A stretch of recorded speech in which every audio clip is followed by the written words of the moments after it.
Hello, welcome to passion and wellness. അപ്പോൾ passion and വെൽനെസ്സിൻ്റെ പുതിയ വീഡിയോയിലേക്ക് എല്ലാവർക്കും സ്വാഗതം. അപ്പോൾ ഞാനിന്ന് വന്നിരിക്കുന്നത് ഗ്ലോബൽ വില്ലേജിൻ്റെ വിശേഷങ്ങളുമായിട്ടാണ്. ലാസ്റ്റ് വീക്ക് ഞങ്ങളൊന്ന് ഗ്ലോബൽ വില്ലേജിൽ പോയിട്ടുണ്ടായിരുന്നു.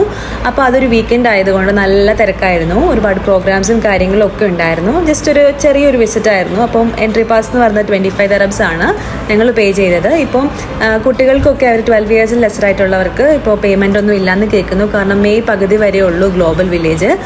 അപ്പം ഞങ്ങൾ ജസ്റ്റ് ഒന്ന് വെറുതെ ചുമ്മാ ഒരു ഔട്ടിങ് പോലെ ഒന്ന് ഇറങ്ങിയതാണ്.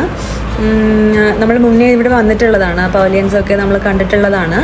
അപ്പം വെറുതെ ഒന്ന് ഫുഡൊക്കെ ഒന്ന് എക്സ്പ്ലോർ ചെയ്യാമെന്നൊക്കെ വിചാരിച്ച് വന്നതാണ്. പക്ഷെ നല്ല റഷ് ഉണ്ടായിരുന്നു. നമ്മുടെ ഈ സമയം എന്ന് പറയുന്നത് നമ്മുടെ കൂടുതലും നമ്മുടെ വിസിറ്റേഴ്സൊക്കെ വന്നിട്ട് വിസിറ്റ് ചെയ്യുന്നൊരു കോമൺ പ്ലേസ് ആണല്ലോ നമ്മുടെ ഗ്ലോബൽ വില്ലേജ് എന്ന് പറയുന്നത്.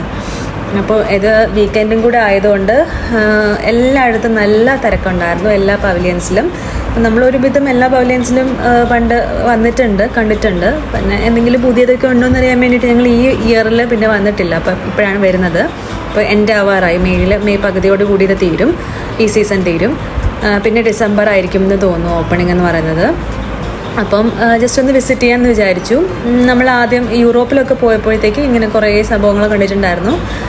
നല്ല ഭംഗിയുള്ള പാവകൾ അല്ലേ, എനിക്ക് കണ്ടിട്ട് ഒരുപാട് ഇഷ്ടപ്പെട്ടു. ഞാൻ വിചാരിച്ചു ഇത് മറ്റേ ഡാൻസിങ് ഡോള് പോലെ എന്തെങ്കിലും ആണെന്ന്. പക്ഷേ അല്ല, അവർ അല്ലാതെ വെച്ചിരിക്കുന്നതാണ്. പിന്നെ ഇതുപോലെ കുറേ കീ ചെയിൻസും കാര്യങ്ങളും ഒക്കെ ഉണ്ട്.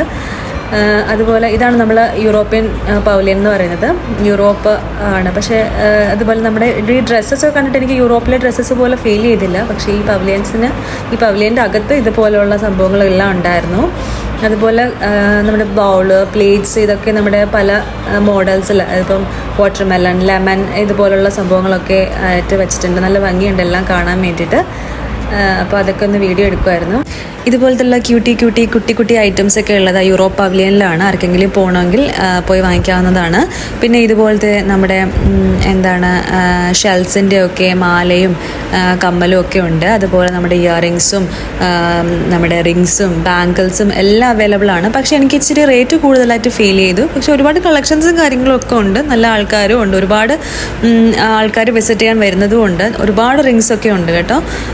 അപ്പോൾ പിന്നെ എനിക്ക് കൊറിയയിൽ പോകണമായിരുന്നു. കൊറിയൻ സ്കിൻ കെയർ ഐറ്റംസ് ഒക്കെ ഒന്ന് നോക്കണമായിരുന്നു. ഞാൻ ഇന്ത്യയിലും പോയി കേട്ടോ, ഇന്ത്യ പവലിയനിലും. പക്ഷേ ഞാൻ അധികം ഷൂട്ട് ചെയ്തില്ല എന്ന് തോന്നുന്നു.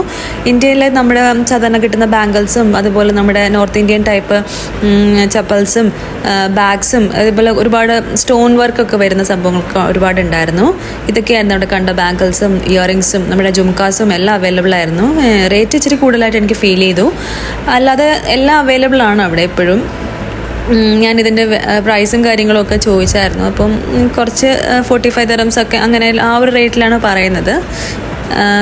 പിന്നെ ഞങ്ങൾ പോയത് കൊറിയൻ പവലിയനിലാണ് സ്കിൻ കെയർ പ്രോഡക്ട്സ് ഒക്കെ നോക്കാൻ വേണ്ടിയിട്ട്. അത് കഴിഞ്ഞ് നമ്മൾ ഇറങ്ങിയപ്പോഴത്തേക്ക് അവിടെ എന്തൊക്കെയോ പ്രോഗ്രാംസും കാര്യങ്ങളൊക്കെ നടക്കുന്നുണ്ടായിരുന്നു. അപ്പോൾ എൻ്റെ ഒരു ആഗ്രഹമായിരുന്നു ഇവിടുന്ന് മാംഗോ സ്റ്റിക്കി റൈസ് ട്രൈ ചെയ്യണമെന്ന്. അങ്ങനെ അതൊക്കെ ട്രൈ ചെയ്ത് നമ്മൾ വീട്ടിലേക്ക് പോയി. ഈ വീഡിയോ ഇത്രയേ ഉള്ളൂ. നിങ്ങൾക്ക് ഇഷ്ടമെങ്കിൽ ലൈക്ക് ചെയ്യുക, ഷെയർ ചെയ്യുക, സബ്സ്ക്രൈബ് ചെയ്യുക. Thank you, bye bye.